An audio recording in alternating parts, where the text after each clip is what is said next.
The massive war chamber of the Galactic Alliance echoed with laughter. 12 different alien species sat around the holographic table, their various forms of amusement filling the air. Commander Zektar of the Krillian Empire slammed his four-armed body against his chair, his crystalline skin reflecting the chamber's lights as he laughed. "Energy weapons," he said between gasps of air. "The humans still use projectile weapons. Can you believe such primitive technology?" Admiral Vexora of the Etherian fleet floated above her seat, her gaseous form rippling with mirth. "My scouts reported they call them guns. They shoot small metal pieces." Metal! In an age where we harness the power of stars, the human ambassador, Sarah Chen, stood quietly at the far end of the table. Her face remained calm despite the mockery. Beside her, General Marcus Thompson kept his hands clasped behind his back, his weathered face showing no emotion. "Perhaps we should demonstrate our plasma cannons," suggested Mordak of the Reptilian Confederation. His forked tongue flicked out as he spoke. "Show these humans what real weapons look like. My species developed beyond such primitive tools 3,000 years ago." The laughter grew louder. Someone activated a hologram showing human soldiers carrying rifles. The aliens pointed at the images, making jokes about the ancient technology. "Look at them," squeaked Prelon, the insectoid representative. "They still use optics. Glass lenses. While we have quantum targeting systems that can lock onto enemies across dimensions." Commander Zektar stood up, his massive form towering over the table. "I propose we give the humans a demonstration. My ship's main weapon can vaporize an entire moon. What can their little metal throwers do against that?" Sarah Chen finally stepped forward. "With respect, Commander, you judge our weapons without understanding them." This brought fresh waves of laughter. "Understanding?" Vexora's form shifted colors in amusement. "What is there to understand? You accelerate metal using chemical explosions. We manipulate fundamental forces of the universe. Our railguns use electromagnetic fields," General Thompson said quietly. "Still pushing metal," Mordak dismissed with a wave of his clawed hand. "How quaint." The meeting continued with more jokes and dismissive comments. The aliens showed off holographic displays of their weapons. Plasma beams that could cut through ships like butter, antimatter bombs that could destroy entire fleets, gravity weapons that could crush planets. Each display brought more laughter when compared to the simple human firearms. "I've seen your soldiers," Prelon chittered. "They carry those rifles everywhere. So heavy, so cumbersome. My warriors have energy weapons built into their exoskeletons. No need to carry anything. And the noise," added a minor representative from the Void Dancers. "Such loud, crude devices. Our weapons kill in perfect silence." Sarah Chen and General Thompson exchanged glances. They had tried to explain, but the aliens were too caught up in their technological superiority to listen. The meeting was interrupted by an urgent message. A pirate fleet had been spotted near the mining colony on Kepler 442b. The Crimson Raid pirates were known for their brutal attacks and advanced stolen technology. "Perfect timing," Commander Zektar announced. "The humans can watch real warriors in action. My fleet will destroy these pirates in minutes." The various alien representatives began preparing their ships. Each one boasted about their weapons and tactics. The humans were largely ignored, relegated to observer status. "Should we assist?" Sarah Chen asked formally. The room erupted in laughter again. "Assist?" Vexora's form sparkled with amusement. "What would you do? Throw rocks at them?" "We have a ship in the area," General Thompson stated. "The UES Phantom." "One ship?" Mordak's scales shifted to show his amusement. "We're sending entire fleets. What could one primitive vessel do?" "The Phantom is a stealth reconnaissance vessel," Thompson explained. "With a specialized crew." "Stealth?" Prelon's compound eyes glittered. "Our sensors can detect neutrinos passing through dark matter. No ship can hide from us." Commander Zektar waved dismissively. "Let them come if they wish. They can watch from a safe distance how real space combat works.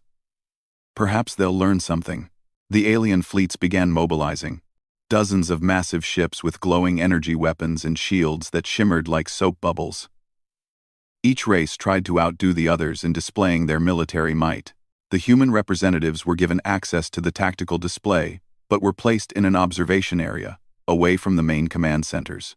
"They have no idea," Thompson muttered to Chen as they watched the aliens prepare. "No," she agreed, "but they're about to learn." On the edge of the system, the UES Phantom drifted silently through space. The ship was smaller than any of the alien vessels, painted in a special coating that absorbed all forms of radiation. It looked like a hole in space itself. Inside, Lieutenant Commander Jessica Stone checked her rifle one more time. It wasn't just any rifle. The M99 longbow was a masterpiece of human engineering. Using a combination of magnetic acceleration and traditional propulsion, it could fire a tungsten round at a significant fraction of light speed. "Ma'am," her spotter, Corporal David Kim, whispered. "Alien fleets are moving into position."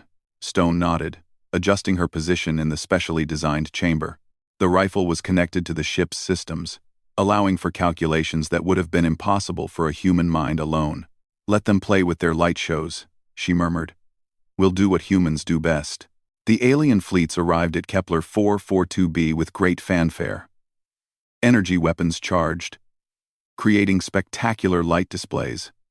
Shields flickered to life, surrounding each ship in protective bubbles.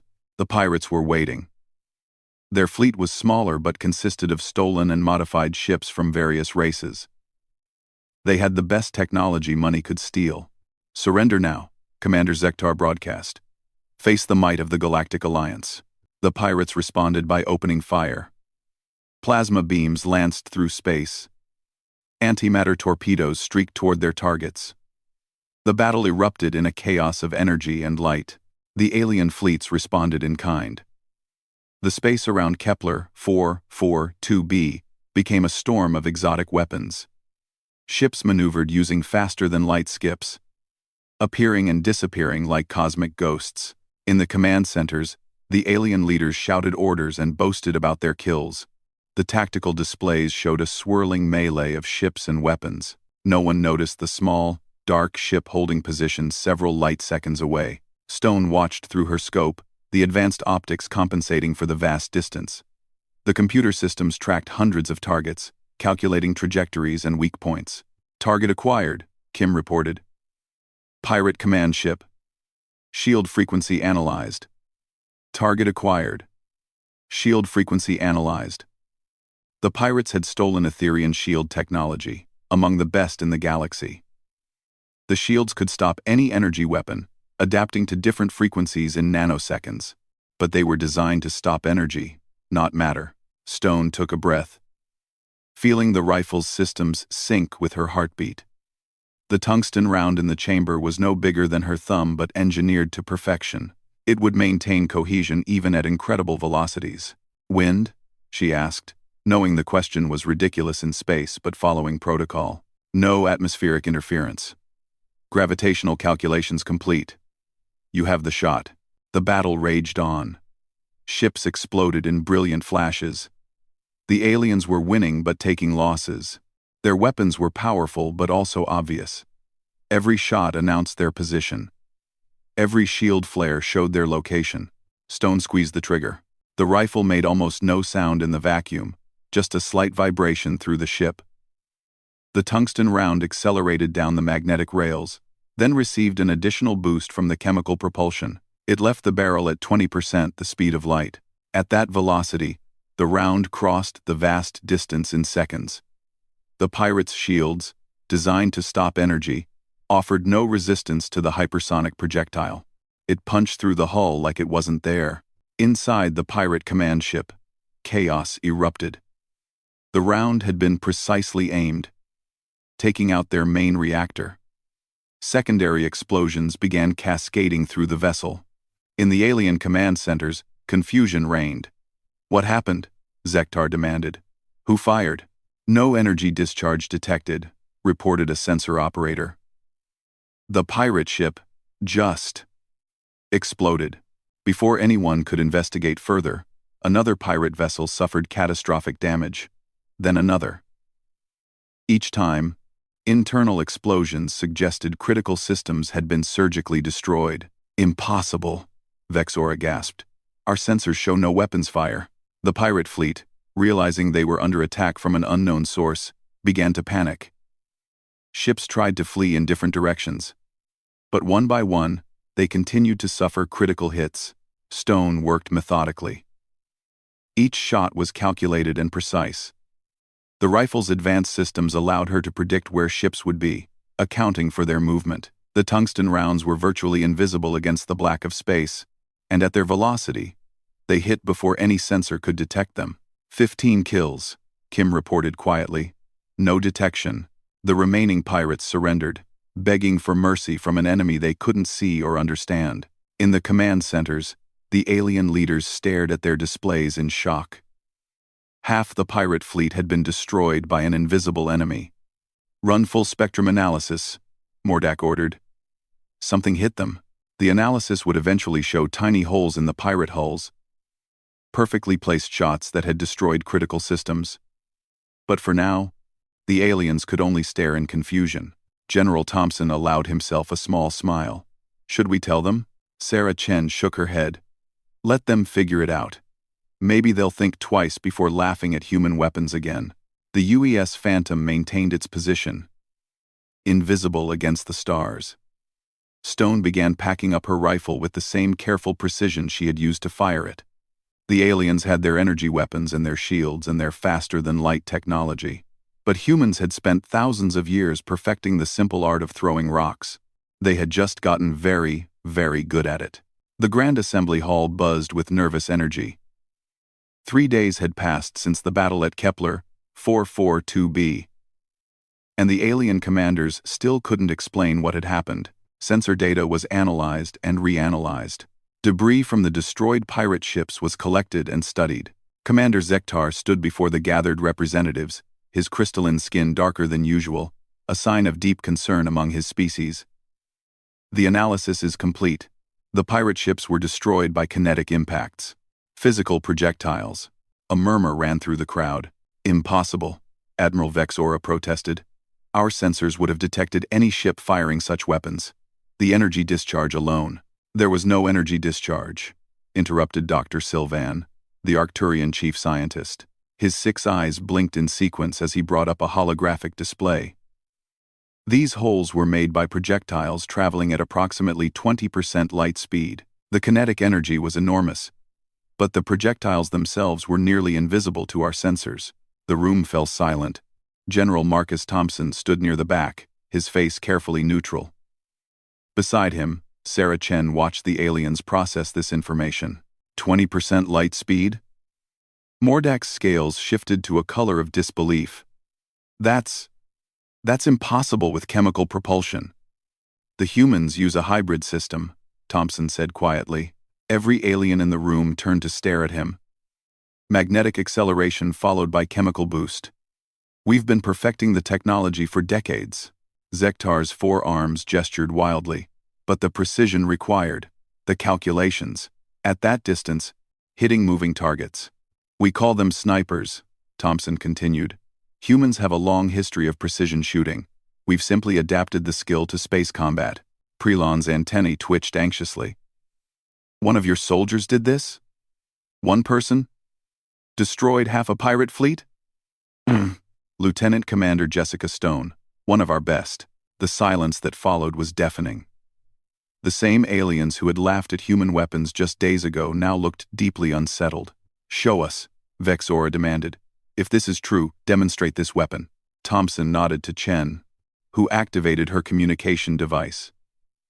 Phantom, this is Ambassador Chen. Please provide a demonstration. Target designation follows. On the main screen, a distant asteroid appeared, marked with targeting data. It was small, about the size of a Corvette, and situated nearly a light minute away. That's too far, Sylvan stated. No targeting system could. The asteroid exploded. The room erupted in chaos. Aliens shouted over each other, demanding explanations. On the screen, Debris from the asteroid drifted apart in a slowly expanding cloud. Analysis complete, the computer announced. Asteroid destroyed by single kinetic impact. Projectile velocity: 19.7% light speed. Origin point: unable to determine. Where is your ship? Zektar demanded. I don't know, Thompson admitted. The Phantom's exact location is classified even from me. Part of their operational security. Mordak slammed his tail against the floor. This is a trick. Some kind of deception. Would you like another demonstration? Chen asked calmly. The reptilian commander fell silent. Admiral Vexora floated higher, her gaseous form swirling with agitation. Why did you not tell us about this capability? We tried, Thompson reminded them. You were too busy laughing. The truth of his words hung heavy in the air. Many of the aliens shifted uncomfortably. Remembering their mockery, Dr. Sylvan was still studying the data. The energy requirements for such acceleration. Your ships must be massive to house such weapons. Actually, Thompson corrected, the Phantom is one of our smaller vessels. Stealth is more important than size for this role. Smaller? Prelon's voice rose to a squeak. How? Efficiency, Thompson replied. We don't waste energy on flashy displays. Every joule goes into the projectile. Commander Zektar began pacing, a sign of deep thought among his people. If one small ship can do this, how many such vessels do you have? Thompson and Chen exchanged glances. That's classified, Chen said diplomatically. The implications sent another wave of murmurs through the assembly. If humanity had a fleet of invisible ships capable of such destruction. But surely our shields, Vexora began, then stopped. The pirate ships had possessed some of the best shielding technology in the galaxy, stolen from various races. It hadn't mattered. Shields are designed to stop energy, Thompson explained. Plasma, lasers, particle beams. A physical projectile at relativistic speeds is a different problem entirely. Your shields might slow it down, but at 20% light speed, even a small mass carries tremendous kinetic energy. Like throwing rocks, Mordak said slowly, remembering his earlier mockery. You've perfected throwing rocks. In a manner of speaking, Thompson agreed. The meeting took on a very different tone. The aliens began asking detailed questions about human kinetic weapons. How were they aimed? How did they account for relativistic effects? What was the maximum effective range? Thompson answered some questions and politely declined to answer others. The aliens grew increasingly respectful with each revelation. Wait, Dr. Sylvan said suddenly, his 6 eyes widening. If you can do this from stealth ships, what about your visible military vessels? When about? Thompson's slight smile was answer enough. Your battleships, Zektar said slowly. Those primitive-looking vessels we've seen. They're armed with these weapons? Among others, Thompson confirmed. We believe in redundancy. Energy weapons have their place, but kinetics are our specialty. The assembled aliens looked at each other with new understanding. Humanity's primitive projectile weapons were anything but. They had taken a basic concept and refined it to devastating effectiveness. The pirates, Vexora said suddenly. They never knew what hit them. They couldn't even see their attacker. That's the point, Chen said. In our experience, the best weapon is one your enemy never sees coming. The meeting broke up shortly after, with the various representatives hurrying to report to their governments. The laughter about human weapons had been replaced by something else. Respect, and perhaps a touch of fear. Later, in a private meeting room, Thompson and Chen met with Commander Zektar and Admiral Vexora. The 2 alien leaders had requested this consultation. We owe you an apology, Zektar began, his crystalline form shifting to a color of humility. We judged your technology by our standards without understanding its effectiveness. No apology necessary, Chen said diplomatically. Different approaches to the same problem. But your approach, Vexora interjected, is remarkably effective. We've relied on energy weapons for so long, we forgot the power of simplicity. Thompson leaned forward. It's not about superiority. Each weapon system has advantages. Your energy weapons are excellent for visible engagement and area denial. Our kinetics excel at precision strikes and penetration. Could we? Zektar hesitated. Could we learn from each other? Chen smiled. That's what alliances are for. The discussion continued for hours. The aliens were particularly interested in human sniper training and doctrine. The concept of a single soldier being so effective was foreign to most galactic militaries, which favored massive fleet engagements. Your Lieutenant Commander Stone, Vexora asked. How long did she train for this role? 15 years, Thompson replied. Started as a ground forces sniper, then transitioned to space operations. The principles are similar, just with more complex calculations. 15 years for one soldier? Zektar was astounded. We train crews for 6 months. Different philosophies, Thompson said. We believe in quality over quantity for certain roles. Meanwhile, aboard the UES Phantom, Lieutenant Commander Stone was cleaning her rifle. The demonstration shot had been easier than the combat engagement. A stationary target was child's play compared to predicting the movement of evading pirates. Think they got the message? Corporal Kim asked. Stone shrugged. Doesn't matter. We have a job to do either way. An encrypted message arrived from Fleet Command. New mission parameters. A rogue faction was threatening shipping lanes near Proxima Centauri. The Phantom was to investigate and engage if necessary. Ma'am, the ship's captain announced over intercom. We've received orders. Preparing to depart. Stone secured her rifle in its case.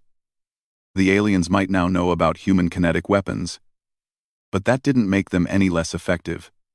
If anything, the fear factor might help. The Phantom slipped away from its position, vanishing into the dark between stars.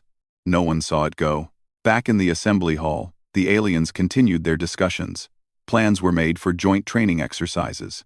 The Krillian Empire offered to share shield harmonics data if humans would provide basic kinetic weapon theory. There is one thing I don't understand, Dr. Sylvan said during a break. Why reveal this capability now? You could have kept it secret. General Thompson considered the question. Because we're stronger together. Secrets breed mistrust. We showed you our capabilities, so you'd understand we're serious about this alliance. Even though we mocked you? Mordak asked, his scales showing embarrassment. Especially because you mocked us, Chen replied. Now you know better. No more misunderstandings. The Arcturian scientist nodded slowly. Your species is more complex than we assumed. Most species are, Thompson said. That's why communication is important.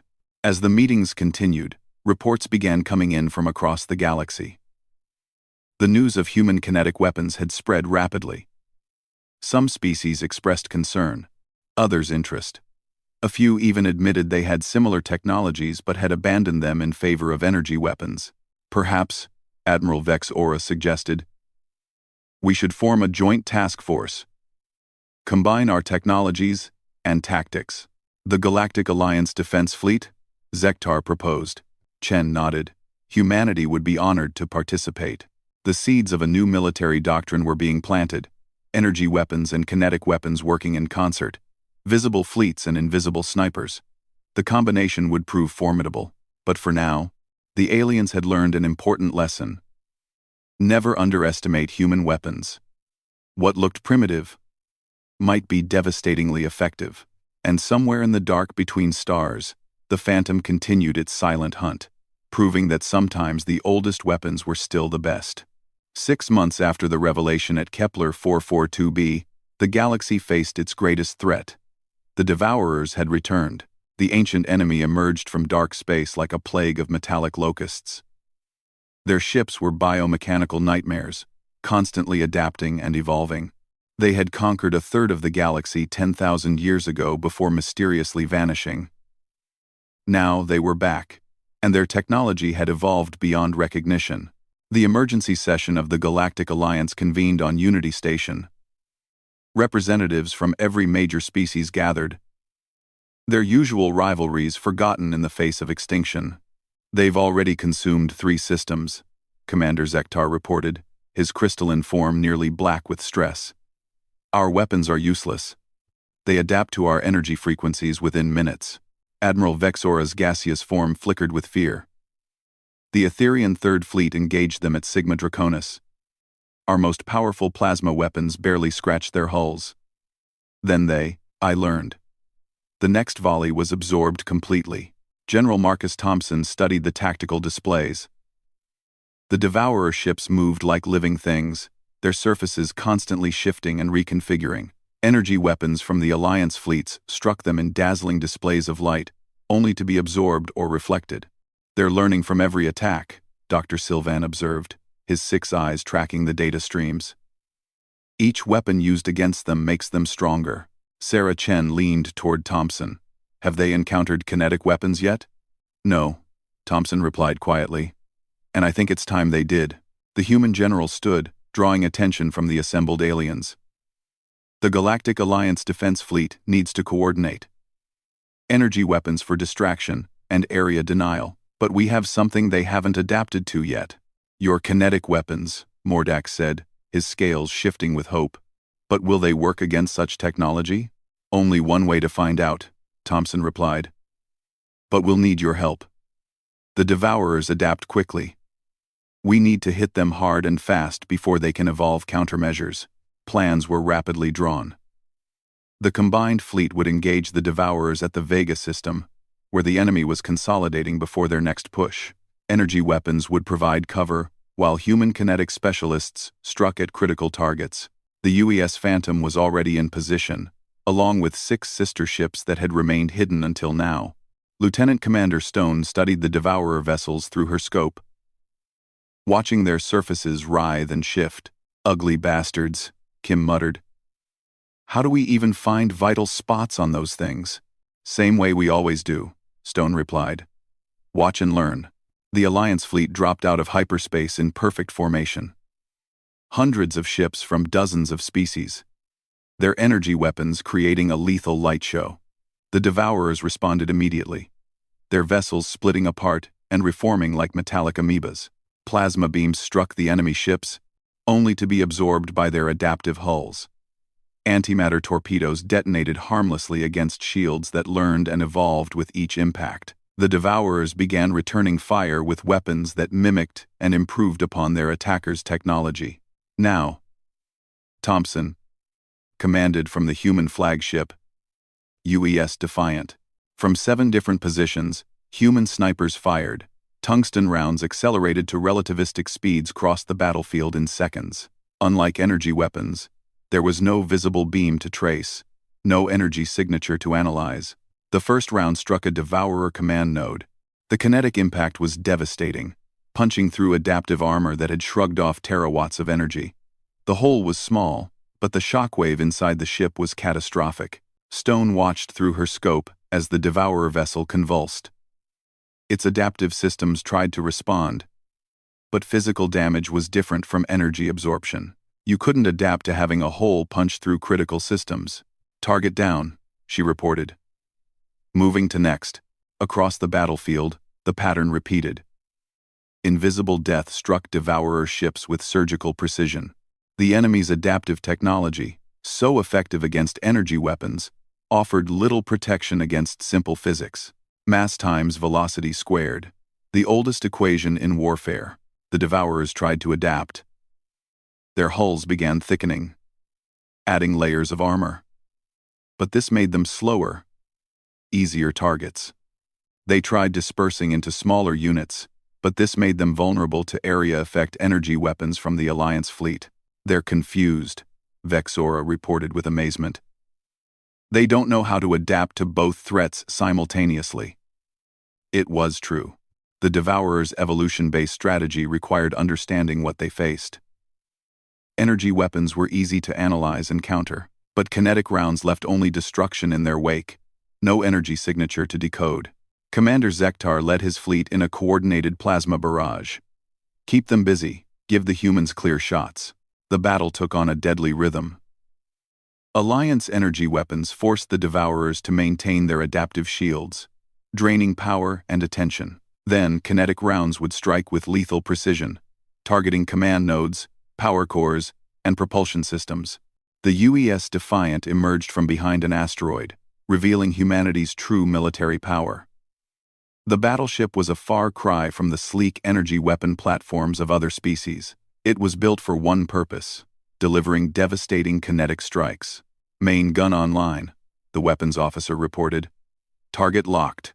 The Defiant's primary weapon was a scaled-up version of the sniper rifle. A tungsten rod the size of a small building, accelerated down a kilometers-long railgun. When it fired, the entire ship shuddered. The projectile crossed space at nearly 30% light speed. It struck the largest Devourer vessel center mass. The impact was visible from across the star system, a brilliant flash as kinetic energy converted to heat and destruction.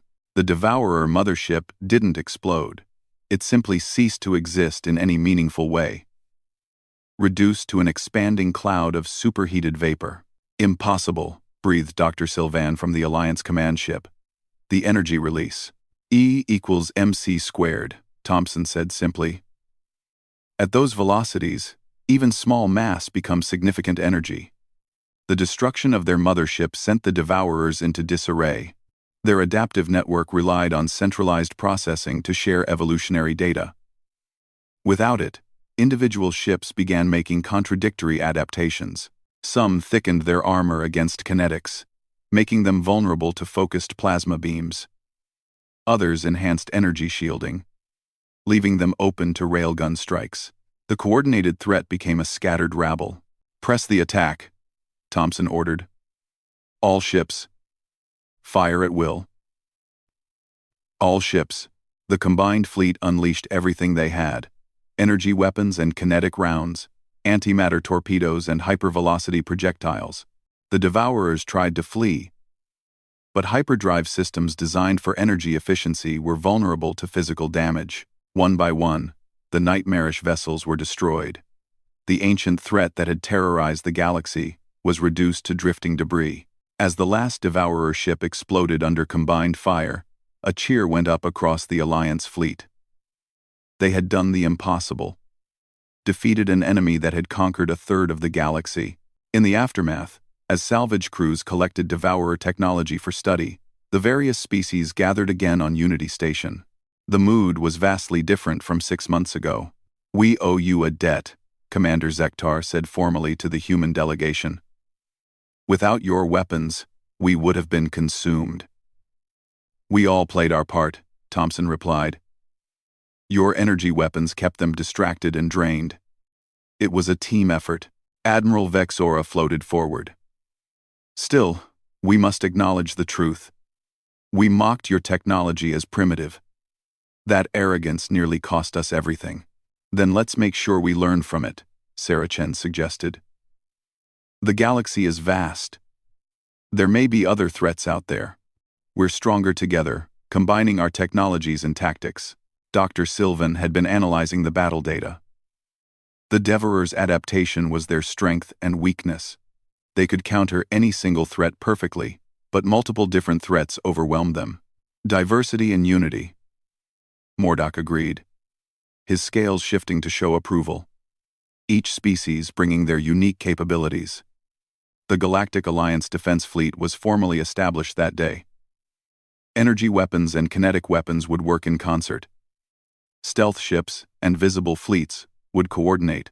The lessons learned from human primitive weapons would be incorporated into galactic military doctrine. Lieutenant Commander Stone received the Alliance Star of Valor, the first human to be so honored. She accepted it with characteristic stoicism, then returned to the Phantom for their next mission. "Think that's the last we'll see of threats like the Devourers?" Kim asked as they departed Unity Station. Stone checked her rifle, running through the familiar maintenance routine. "Doesn't matter. We'll be ready either way."